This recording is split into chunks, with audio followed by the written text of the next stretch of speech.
Hi everyone, कैसे हो आप सभी। आई होप आप सब बहुत अच्छे होंगे। आज हम बात करेंगे कि ICSSR जो एक संस्था है उसकी तरफ से जो फेलोशिप निकाली जाती है पीएचडी होल्डर की, जो पीएचडी स्कॉलर्स हैं और जो जिनके पास नेट क्वालिफाई नहीं की JRF है, जो स्टाइफंड जिनको नहीं मिल रहा है, तो वही लोग इसमें वही स्टूडेंट या वही स्कॉलर इसमें फॉर्म फिल करेंगे। Call for applicant for ICSR doctor fellowship. ये जो संस्थान है भारतीय सामाजिक विज्ञान संस्थान एंड परिषद, Indian counselling of social science research. Website पे जाएंगे तो इस तरह का इंटरफेस देखने को मिलेगा और इसमें क्या क्या लिखा है। Application are invited the following ICSR doctor fellowship scheme for the financial year 2025-26। तो फुल टर्म या शॉर्ट टर्म ये सब आप अपने तरीके से इसमें चूज़ कर सकते हैं। और लास्ट डेट कब है ऑनलाइन एप्लीकेशन की? 22 वो स्टार्ट हुई थी 9 से अक्टूबर से, और ये है मतलब सितंबर से हुई थी स्टार्ट। 21 को अक्टूबर में लास्ट डेट है इसकी। Application are required to read the guideline carefully before submitting their online application form, क्योंकि इसमें बहुत सारी चीज़ें लगेंगी। और जो आपको लिंक दिख रहा है ना, इस पर क्लिक करेंगे तो सारी इन्फॉर्मेशन मिलेंगी। लेकिन अभी पहले हम इसको पढ़ लेते हैं अच्छे से। गाइडलाइन 25-26 फॉर्मेट रिसर्च प्रपोजल और फॉर्मेट फॉर फॉरवर्डिंग अपलेटिंग इंस्टीट्यूशन, मतलब एक जो अपलेटिंग इंस्टीट्यूशन वाला जो आपका होता है एक लेटर, उस वो और फॉरवर्डिंग जिसके अंडर में आप रिसर्च करें। एक तो इंस्टीट्यूट और एक वो इंस्टीट्यूट जिनसे आपका गाइड है, मतलब अगर डिपार्टमेंट से है, मान लीजिए कोई भी यूनिवर्सिटी है, अगर उसके डिपार्टमेंट से ही है तो उसका इंस्टीट्यूट का, और आपके डिपार्टमेंट में जो आपका जो प्रोफेसर है, आपके गाइड है, उनका फॉर्मेट फॉर इस तरह, मतलब एक फॉर्मेट होगा जो कि उनके थ्रू फॉरवर्ड किया जाएगा। उन पर इनके सिग्नेचर वगैरह स्टैम्प वगैरह होंगे। दिखाते हैं अभी किस तरह का होगा।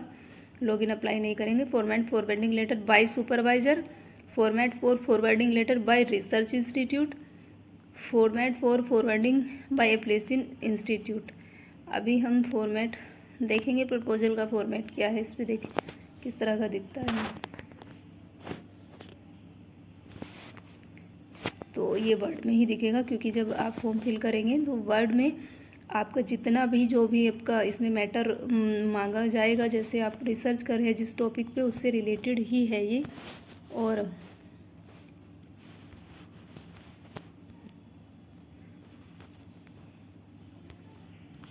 छोटा करके देख ले रहे हैं। देखिए, Indian counselling of social science research, इसमें क्या करना है आपका, जो प्रपोजल का जो टाइप है, बिल्कुल ध्यान से देखिए, ये है आपका। सबसे पहले आप इसको फिल करेंगे, इसके अकॉर्डिंग टाइटल जो भी लिखा है, जैसे क्या लिखा है टाइटल, ये टाइटल है आपका टाइटल ऑफ रिसर्च। यहाँ पे आपको टाइटल फिल करना है। और उसके बाद एब्स्ट्रैक्ट वर्ड्स का ध्यान रखें, 300 वर्ड्सों में एब्स्ट्रैक्ट लिखना है। Problem of to be studied, problem to be studied, जो भी आपका मतलब जो भी रिसर्च का टॉपिक होगा। और एक बात ध्यान रखें, जिनका DRC से जिनका टॉपिक या जिनका टाइटल मतलब फाइनल हो चुका है, वही फिल करें, क्योंकि उसमें डेट भी मेंशन की है कि आपका जो कब DRC हुआ है वो डेट मेंशन उसमें करनी होगी। प्रॉब्लम टू बी स्टडीड, यहाँ पे इतने 500 वर्ड्स में आपको ये लिखना होगा, जो भी आपका टॉपिक होगा उसके बारे में। लिटरेचर रिव्यू कितने देने होंगे? 400। कितने? Text in approx 400 words. इस बार नहीं, पिछली बार जो हुआ था उसमें 10 इंटरनेशनल और 10 नेशनल मांगे थे, लेकिन इसमें बहुत कम है। प्रॉपर डिस्क्रिप्शन के साथ। आइडेंटिफिकेशन ऑफ रिसर्च गैप, मतलब यहाँ पे रिसर्च गैप बताना है कि आपने जो भी अपना रिसर्च का टॉपिक चूज़ किया है उसमें क्या रिसर्च गैप देखा। स्कोप एंड ऑब्जेक्टिव स्टडी, जो आपकी मतलब वो था स्टडी है, जो आपकी स्टडी है उसका ऑब्जेक्टिव एंड उसका क्षेत्र क्या रहेगा। और रिसर्च क्वेश्चन एंड हाइपोथेसिस, जो आपके रहते हैं मतलब ऑब्जेक्टिव्स ऊपर आपको करने होंगे, और जितने भी ऑब्जेक्टिव आप सेट करके चलते हैं और उनकी कितनी हाइपोथेसिस होती हैं।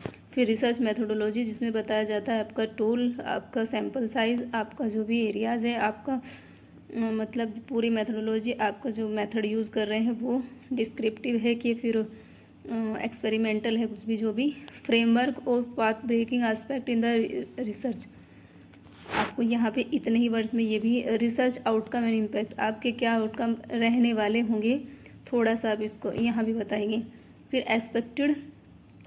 Expected contribution of the study of existing body of knowledge, मतलब आपका जो क्या था इसमें कंट्रीब्यूशन क्या रहेगा, आपका जो भी टॉपिक है उससे नॉलेज किस तरह की निकल के आएगी, उसका योगदान रहेगा। Implication of the study of policy making, और पॉलिसी मेकिंग के लिए आपका जो इम्प्लीकेशन है जो उसके मतलब इस अध्ययन में कैसे कुछ इम्प्लीकेशंस हो सकते हैं जो पॉलिसी मेकिंग में काम आएंगे।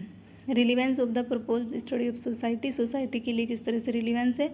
टेंटेटिव चैप्टर्स, मतलब वही जैसे मान लीजिए हमारा क्या है, फर्स्ट चैप्टर हमारा होता है एब्स्ट्रैक्ट, फिर इंट्रो, वैसे तो थीसिस में इंट्रो से स्टार्ट होता है, जैसे पृष्ठभूमि या थ्योरेटिकल फ्रेमवर्क इंट्रोडक्शन के जो अंतर्गत आता है। फिर उसके बाद लिटरेचर रिव्यू, लिटरेचर रिव्यू के बाद जो आता है जो थर्ड चैप्टर है मेथोडोलॉजी, मेथोडोलॉजी के बाद आता है डेटा कलेक्शन, फिर एनालिसिस, फिर उसके बाद आता है आपका जो भी डिस्कशन वगैरह, फिर आपका जो इम्प्लीकेशन है, फिर आपका जो लास्ट में आपका कंक्लूज़न है जाता है वो, और जो फ्यूचर के बारे में उसके लिए क्या क्या क्या चीज़ें हो सकती हैं। टेंटेटिव चैप्टर वो सब समरी में बताना है, ब्रीफ समरी में। वर्क साइटेड बिब्लियोग्राफी आपको बतानी है कहाँ से आपने क्या क्या जो भी लिया है, जैसे अपने